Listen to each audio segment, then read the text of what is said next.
अक्सर उम्र के साथ पास की नज़र कमज़ोर हो जाती है। इस कंडीशन को प्रेसबायोपिया कहते हैं। देखिए, जैसे जैसे उम्र बढ़ती है वैसे वैसे पास की चीज़ों पर फोकस करने वाली आंखों की मांसपेशियां कमज़ोर हो जाती हैं, जिससे पास की चीज़ें धुंधली दिखाई देने लगती हैं। ये कंडीशन कुछ लोगों में 40 साल की उम्र से ही शुरू हो जाती है और 55 से 60 साल तक की बढ़ती रहती है। यह समस्या कितनी बड़ी है इसका अंदाजा इसी से लगाया जा सकता है। दुनिया भर में 1 अरब से भी ज्यादा लोग इस समस्या से प्रभावित हैं। इनमें एक बहुत बड़ी संख्या हम भारतीयों की भी है। प्रेसबायोपिया के इलाज की बात करें तो इसके 3 तरीके हैं। पहला, चश्मा लगाना, दूसरा लेंस लगाना और तीसरा है सर्जरी। ज्यादातर लोग पहला और दूसरा तरीका ही अपनाते हैं। ऐसे लोगों के लिए अब एक बहुत ही बढ़िया खबर आई है। प्रेसबायोपिया के जो मरीज चश्मा या लेंस लगाते हैं उनके लिए एक आई ड्रॉप यानी आंखों की दवा को मंजूरी मिली है हमारे देश में। यह दवा अक्टूबर से 350 में मिलने भी लगेंगी। दवा का नाम है प्रेसबू आई ड्रॉप। से बनाने वाली कंपनी का दावा है कि प्रेसबू भारत की पहली ऐसी आई ड्रॉप है जिसे आंखों में डालने के बाद प्रेसबायोपिया के मरीजों को चश्मा लगाने की जरूरत नहीं पड़ेगी। देखा गया कि आई ड्रॉप 40 से 55 साल के लोगों पर जिन्हें हल्का प्रेसबायोपिया है उन पर सबसे ज्यादा असरदार रही।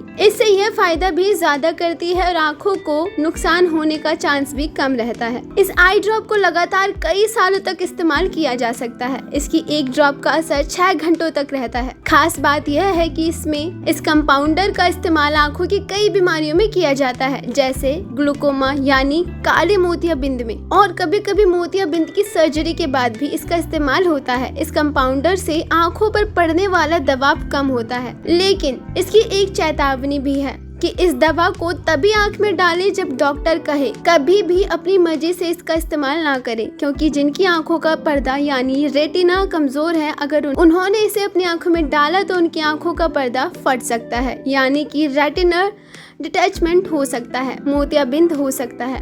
साथ ही आंखों में जलन, आंसू आना, सिर दर्द और धुंधला दिखने की दिक्कत भी हो सकती है। इसलिए यह ड्रॉप सबके लिए नहीं है।